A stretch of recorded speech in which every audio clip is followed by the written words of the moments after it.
4.3.4. O dimensionamento do Serviço Único de Engenharia e Medicina deverá obedecer ao disposto no quadro 2 desta NR, no tocante aos profissionais especializados. Na verdade, esse item, ponto 4, ele está especificando que, para se compor o SESMIT, que está elevancado lá quais a categoria desses profissionais, necessariamente, obrigatoriamente, eles devem ser profissionais especializados nas suas áreas. Mas deve-se lembrar que esses profissionais fazem parte não só do SESMIT único, mas também dos SESMITs comum e centralizados. E a gente vai estar vendo cada um desses SESMIT nos próximos itens dessa própria NR. Para concurso público, eu não perderia muito tempo nessa questão, certo? Que até porque é uma questão dada e as bancas examinadoras não gostam de dar facilidade aos seus candidatos, ok? Vamos para o 4.4. O SESMIT devendo ser composto por médico do trabalho, engenheiro de segurança do trabalho, técnico de segurança do trabalho, enfermeiro do trabalho e auxiliar ou técnico em enfermagem do trabalho, obedecido o quadro 2 desta NR. Na verdade, o item 4.4 está respondendo quais são os profissionais que devem ser profissionais especializados para atuarem no SESMIT. É isso? Esse 4.4 está respondendo praticamente o 4.3. E esses médico, engenheiro de segurança, técnico em segurança, enfermeiro e o auxiliar ou técnico em enfermagem, obedecido o quadro 2. Para concurso público, para reforçar mesmo, não ser tanto repetitivo, esse 4.3.4 ao 4.4 eu não me atentaria muito para eles para concursos, porque você sabe quais são os profissionais que fazem parte do SESMIT. É o mínimo que um profissional que está fazendo, o candidato que está fazendo concurso, deve saber. Esse é o mínimo, é o básico, que se deve estar ciente disso aí. Mas eu me atentaria com a questão das atribuições de cada um desses profissionais. É questão que praticamente cai em todos os concursos públicos. As atividades e atribuições de cada um desses profissionais que compõem o SESMIT. Não basta ser só um profissional especializado. Ele tem suas atividades de cada um. Por exemplo, um engenheiro de segurança do trabalho, ele tem suas peculiaridades nessas atividades, as quais é pertinente somente ao engenheiro com especialização em saúde e segurança do trabalho, que seja delimitar as áreas de periculosidade, insalubridade e outras, de acordo com a legislação vigente, emitir parecer, laudos técnicos, indicar mediação de controle sobre o grau de exposição a agentes agressivos, de riscos físicos, químicos e biológicos, manter cadastro e analisar estatísticas dos acidentes, a fim de orientar a prevenção e calcular os custos, examinar projetos de obras e equipamentos, enfim, opinando do ponto de vista de segurança do trabalho, entre vários, realizar a divulgação de assuntos de segurança dentro do trabalho para os trabalhadores, também assim para o empregador, planejar e executar campanhas educativas sobre prevenção de acidentes, participar de conforme a política interna da instituição, de projetos, cursos, eventos, enfim, é uma atividade peculiar somente do engenheiro de segurança do trabalho. Assim também como o técnico de segurança, lá na sua portaria 3.227 de 89, diz também que para esse profissional que é muito, repito, muito importante dentro da empresa, não que os outros não sejam inferior, mas é porque o técnico de segurança ele está vivenciando praticamente todos os dias, 24 horas, o chão de fábrica. Ele sabe ponto por ponto onde tem os riscos físicos, químicos e biológicos. E os outros profissionais vão ali dando suporte, vão engajando com essas observações do técnico de segurança do trabalho. E as suas atribuições, que também são muito importantes e relevantes para uma boa antecipação e uma avaliação de risco, para uma boa elaboração do PPRA, para uma boa avaliação do LTCAT, enfim. Uma das suas atribuições é informar o empregador através de parecer técnico sobre os riscos existentes no ambiente de trabalho, informar os trabalhadores sobre os riscos da sua atividade, bem como as medidas de eliminação e neutralização, executar os procedimentos de segurança e higiene do trabalho e avaliar os resultados alcançados, adequando-os às estratégias utilizadas de maneira a integrar os processos prevencionistas em uma planificação beneficiando o trabalhador. Para concurso público, eu daria sim, eu gastaria alguns tempos, alguns minutos, algumas horas nessas atividades, cada um desses profissionais. E aí vem o médico do trabalho que, uma vez feitas essas avaliações, tanto quanto o PPRA, ele com as observações feitas pelos engenheiros e o técnico de segurança, vai elaborar com base, até porque o documento PPRA é um documento base, o PCMSO. Uma vez com esse documento em mãos, ele vai ver quais são os riscos, tanto físicos, químicos e biológicos, ali dentro da empresa. E ali ele vai passar os exames ocupacionais, seja semestral, seja bienal, seja anual, para aquele trabalhador, para identificar se ele está sendo acometido com algum problema ou com algum, vamos dizer, uma doença ali que venha ser originada por ele estar exposto a determinados riscos. Então, raio-x, exames de tireoide, enfim, são várias as atribuições às quais caem em concurso público. E a banca examinadora gosta, na sua pergunta, colocar as atividades do engenheiro como se fosse a atividade do técnico de segurança. Ali você tem que saber qual é a atividade de cada um desses profissionais. Para concurso público, repetindo, eu não me atentaria tanto para essa questão de saber quais os profissionais fazem parte do SESMIT. Como falei, é uma obrigação mínima do trabalho desse profissional saber quais faz parte da sua equipe, mas se atentar quais as atividades de cada um desses profissionais. É fundamental para concurso público saber quais as atribuições dos profissionais que compõem o SESMIT. 1. Os profissionais integrantes do SESMIT devem possuir formação e registro profissional em conformidade com o disposto na regulamentação da profissão e nos instrumentos normativos emitidos pelo respectivo conselho quando existente. Esse 4.2 ele está se referindo aos profissionais os quais queiram integrar o SESMIT, seja engenheiro, seja médico do trabalho ou enfermeiro. Obrigatoriamente, eles têm que fazer um curso de especialização em saúde e segurança do trabalho. Uma vez feito esse curso, ele tem que ser emitido ao respectivo conselho essa nova atribuição. Caso contrário, eles exerçam uma atividade a qual não seja compatível com a dele, que é a questão do SESMIT, sem uma especialização, pode haver penalizações no seu registro por falta dessa informação. O pessoal de nível médio, que é os técnicos de segurança e os técnicos de enfermagem, apenas o registro no seu conselho. Comunica lá, automaticamente já tem essa atribuição já apta para exercer. O pessoal de nível superior, como já tem falado anteriormente, o médico do trabalho, ele tem que comunicar no seu Corém que fez o curso de especialização e agora está apto para exercer a função de medicina do trabalho, assim como engenheiro de segurança também, com a questão do curso de segurança do trabalho, e o profissional de enfermagem, todos com especialização em saúde do trabalhador, nas suas respectivas áreas.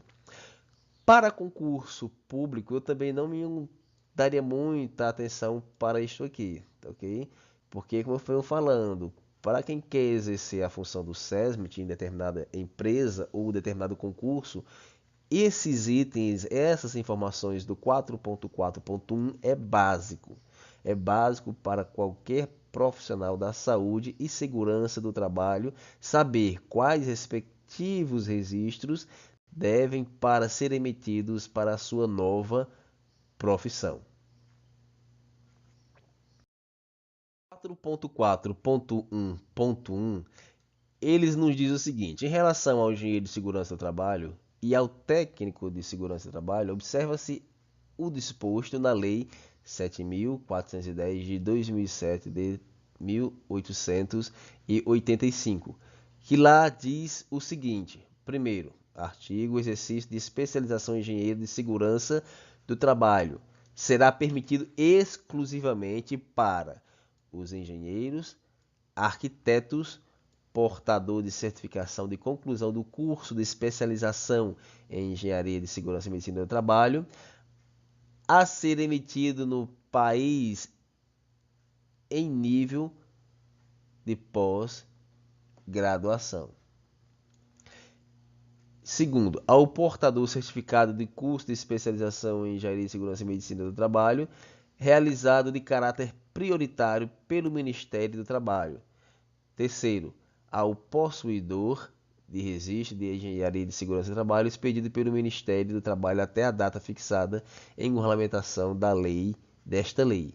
Enfim, essas especializações de nível superior para o pessoal de engenharia, ela se estende também para os arquitetos, ok? Tem todas as engenharias e ela também se estende para os arquitetos e é o portador de certificação de curso de especialização, okay? Realizado em caráter prioritário pelo Ministério do Trabalho. Artigo 2. O exercício da profissão de técnico de segurança do trabalho será permitido exclusivamente, vamos lá, ao portador de certificado de conclusão de curso de técnico em segurança do trabalho a ser ministrado no país em estabelecimento de curso de grau de segundo grau, né, de ensino de segundo grau. Ao portador de certificado de conclusão de curso superior de segurança do trabalho, realizado em caráter prioritário pelo Ministério do Trabalho, ao possuidor de registro de superior de supervisor de segurança do trabalho, expedido pelo Ministério do Trabalho até a data fixada em regulamentação desta lei. Então aqui são os profissionais, ok, que dependem da sua graduação, dependendo do seu grau de instrução, pode também fazer exclusivamente a profissão de segurança técnico do trabalho. Para concurso público, eu daria uma atenção aqui, tá, ok? Porque eles podem fazer uma trocada nos exercícios de regulamentação de cada atividade. Ele pode, por exemplo, a atividade de engenharia de segurança do trabalho, para se exercer, aí ele faz o seguinte: letra A, o exercício da profissão de engenheiro de segurança será emitido exclusivamente. Aí vem o portador de certificado de conclusão de curso técnico de segurança do trabalho, de ensino de segundo grau. Opa, ok? Então presta atenção com essas informações, os quais estão dadas aqui nesse 4.4.1, que elas são muito, muito boas aqui para concursos, ok? As bancas examinadoras gostam desse tipo de questão para testar, como eu fui falando, a capacidade do candidato, ver se ele realmente, além de ser o profissional o qual está querendo aquela vaga, mas que ele sabe delimitar também a atribuição e como deve ser feita esses registros de sua determinada área, tá ok? Então, dá uma atençãozinha especial também nesse 4.4.1.1. 4.4.2. Os profissionais integrantes do SESMIT deverão ser empregados da empresa, salvo os casos previstos nos itens 4.14 e 4.15. Vamos aqui. As empresas que estiverem com SESMIT acima de 101 funcionários, esses profissionais deverão ter carteira assinada, hora de entrada, hora de saída, ser exigido as suas atribuições, as quais são pertinentes a cada atividade. Então, eles devem obrigatoriamente ser empregados da empresa, ok? Uma vez que estiver acima de 101 funcionários exigidos pelo grau de risco. Mas aí diz o seguinte: salvo os casos previstos nos itens 4.14 e 4.15. A empresa que não tenha SESMIT, que não só tenha 80, 70 funcionários, esses colaboradores irão ficar desassistidos pela saúde e segurança do trabalho. E aí vamos ver o que é que diz esse item 4.14, 4.15 e outro aqui na frente. Diz o seguinte, 4.14. A empresa cujo estabelecimento não se enquadre no quadro 2 não tenha, verdade, não tenha o SESMIT. Anexo a esta, NR, poderão dar assistência na área de segurança e medicina do trabalho aos seus empregados através do SESMIT, aí fala aqui comum, organizados pelos sindicatos ou associação da categoria econômica correspondente, ou pelas próprias empresas interessadas. E aí vamos aqui agora para o 4.15. Vamos já passar por esses dois tópicos aqui. E aí diz o seguinte, o 4.15. As empresas referidas no item 4.14 poderão optar pelo SESMIT, ok? De instituição oficial ou instituição privada, instituição oficial ou instituição privada de utilidade pública, cabendo às empresas o custeio das despesas na forma previstas no 4.14.1. E aí vamos lá para o 4.14.1. Diz o seguinte: a manutenção desse serviço do SESMIT deverá ser feita pelas empresas usuárias, que participarão das despesas em proporção ao número de empregados de cada uma. Vamos lá, as empresas que tenham SESMIT, obrigatoriamente, elas terão que registrar esses profissionais, seguindo os aspectos da carteira de trabalho, ok? Elas têm o SESMIT. Mas esse próprio item diz nos salvos casos previstos no 4.14.15. Diz o seguinte: caso minha empresa não tenha o SESMIT, eu não vou deixar os meus funcionários desassistidos. Nesse caso, eu posso contratar através de oficial ou instituição privada de utilidade pública, ok? Fazer um edital ou alguma coisa assim parecida, para que uma empresa venha fazer esse serviço e também do meu estabelecimento, contratados, ok? Não de carteira assinada, uma prestação de serviço, sabendo que esses custeios todos, ok? É da empresa contratada, da empresa, aliás, da empresa contratante, a empresa que está contratando estes serviços, beleza? Pessoal, para concurso público, eu me atentaria nisso aqui, ó. Deverão ser empregados da empresa, salvo os casos previstos nos itens. Ele pode fazer um tipo de uma questão. Os profissionais do SESMIT, aí pode pegar essa quebrada aqui, ó. Não necessariamente podem ser empregados da empresa. E aí? Aí vem lá os itens específicos. Mas para que ele faça essa questão, ele dá uns outros tópicos para que você se encaixe nessas perguntas. De fato, não necessariamente os profissionais deverão ser empregados da empresa. Mas aí você tem que ver uma questão aqui, ó, salvo, certo? Se vier essa questão na pergunta, também salvo os casos previstos. Aí eles dão os tópicos lá. Caso não venha essa questão, beleza? Então é obrigado a empresa contratar esses profissionais de carteira assinada. Eu daria uma atenção aqui, tá ok? Nesse item, que ela pode ser sim passível de banca examinadora para concurso público.